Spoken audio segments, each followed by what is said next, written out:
Quand nous avons emménagé dans notre appartement, nous étions fascinés par son charme ancien, les murs de pierre, la cheminée, les planchers qui craquent.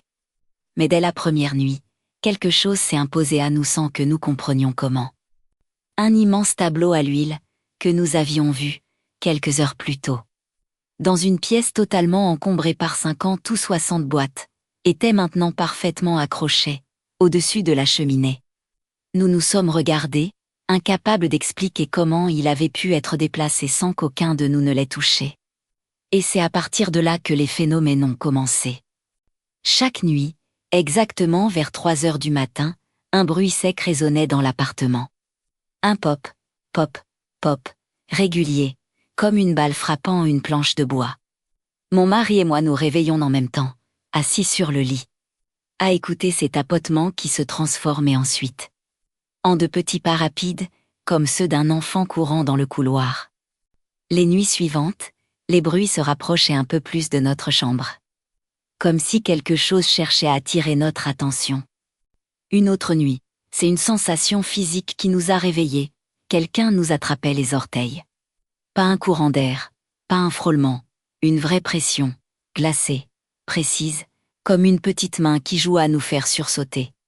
Nous nous sommes réveillés en sursaut, le cœur battant, incapables de comprendre ce qui venait de se passer. Et le matin, la maison semblait avoir vécu sans nous. Les tiroirs étaient ouverts, les armoires tirées vers l'extérieur, certains objets légèrement déplacés. Le même phénomène se reproduisait le soir, quand nous rentrions du travail. Nous n'étions plus seulement dans un appartement. Nous partagions un espace avec quelque chose d'invisible. Nous avons finalement décidé d'appeler un médium. Nous ne lui avons donné aucun détail, juste l'adresse et l'information que nous venions d'emménager. Dès qu'elle est entrée, ses yeux ont balayé les murs, le plafond, puis le couloir. Elle s'est mise à marcher lentement, comme si elle suivait des silhouettes que nous n'arrivions pas à voir. Puis elle s'est arrêtée près de la cheminée. Elle nous a expliqué que cet endroit avait été une garderie au début des années 1900.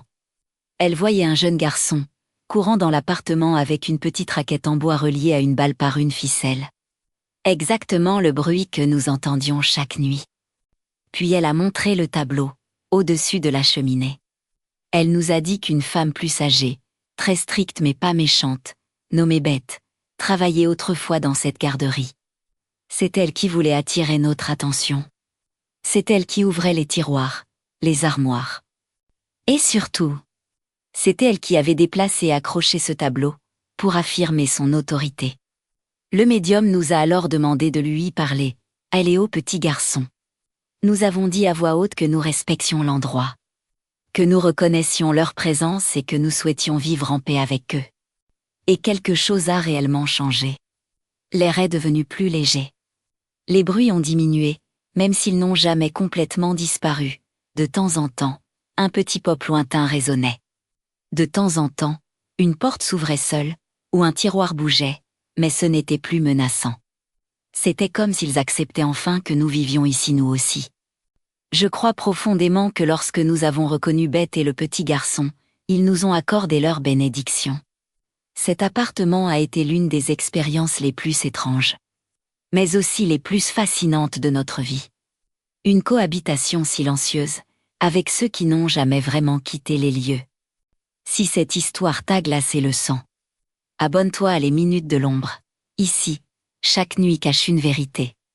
Et je te promets qu'on ne regarde plus jamais le noir de la même façon.